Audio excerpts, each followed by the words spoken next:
Abigail Lorenzen. Would you just spell your name for us?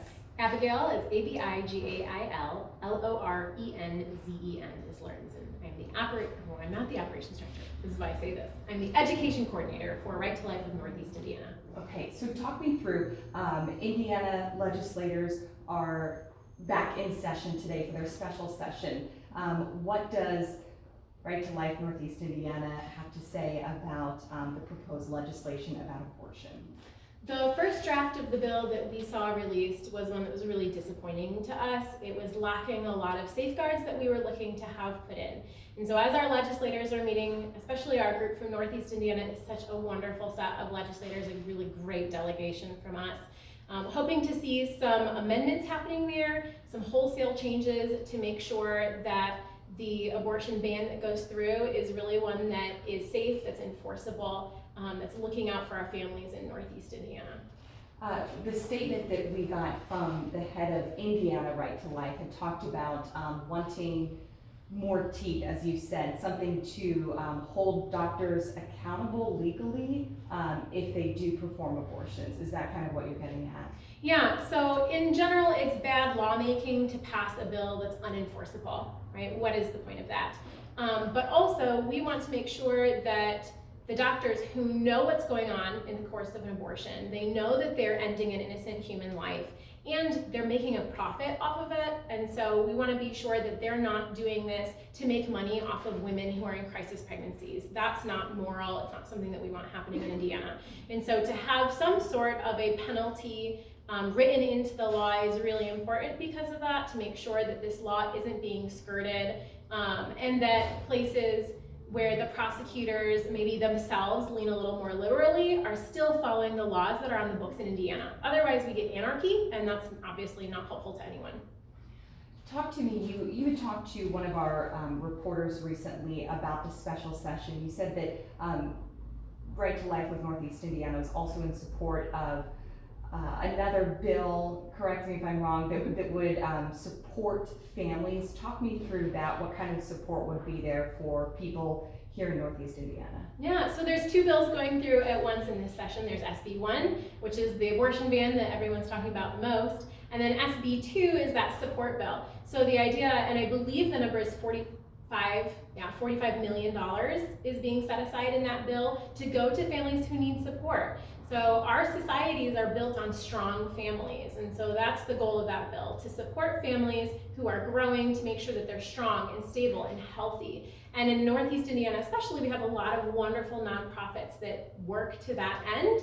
And so some of the money inside of that would be going directly to those nonprofits to bolster their effort and the work that they're already doing, because they're already here in our communities, they're already doing those services and doing them well. And so those are services that our families are aware of and can take advantage easily. And so I know some of the money is going there, but there's also other places that $45 million is being allocated to be able to support these growing families and have them being strong and stable. So when lawmakers inevitably pass this abortion ban and women in Indiana are faced without an option of ending a pregnancy, what resources does Right to Life of Northeast Indiana have for them? So we have a really beautiful network inside of Northeast Indiana. We have 9 pregnancy resource centers in the area that we partner with. We have wonderful community partners like BrightPoint. Here we go. We have wonderful partners in the community like BrightPoint, St. Joe Community Health Foundation, Matthew 25, that clinic, the neighborhood health clinic. The list goes on and on of all of these places that we can refer women to who are providing these individualized services, right? So we want women and families to find the nonprofit that is focused on the need that they have, right? So do you need help connecting to insurance? Okay, BrightPoint has wonderful services and representatives who can walk someone through not only getting insurance while they're pregnant, but making sure they've got coverage before that insurance kicks in. It's an awesome program. Our St. Joe Community Health Foundation in the area, we partner with them and make sure that the women who are looking for a vast array of prenatal services get a copy of their directory that they spent time and money putting together and are finding exactly the niche service that they need. We know that Allen County has a higher than average maternal mortality rate, specifically among Black women. Yeah. So there are doctors who have said a ban on abortion will result in more women dying. How do you reconcile that when you say that your goal is to protect life? Yeah.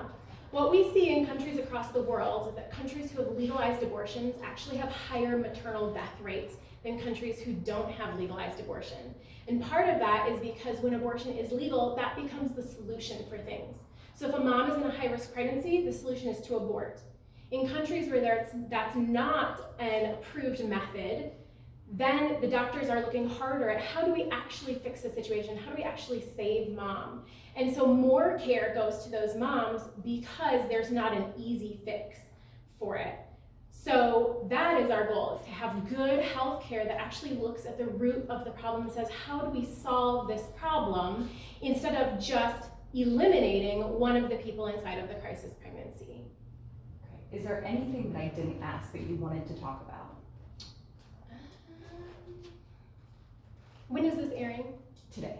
Okay. Is it possible to put in a little blurb about the bus trip? Yes, talk to me about what you Yeah. guys are organizing for tomorrow. Sure. So if people want to join us at the State House tomorrow for the Love Them Both rally, we have buses departing from here at the Right to Life office on Lake Avenue. We leave at 7 a.m., so it's a bright and early start, but if people want information about that and want to come down and support their legislators, ichooselife.org is where all of our information lives. Good. All right. Thanks. Thank you. Perfect. I think your mic went out once there. Oh, One question, but Okay. pretty much I think it was working here. Okay. We'll see. Your mic is the important one, so as Well, long as that maybe one's we could working. read- Hers is voice working, stuff. so Once you're. thank you. Thank you. Thank you. Appreciate it.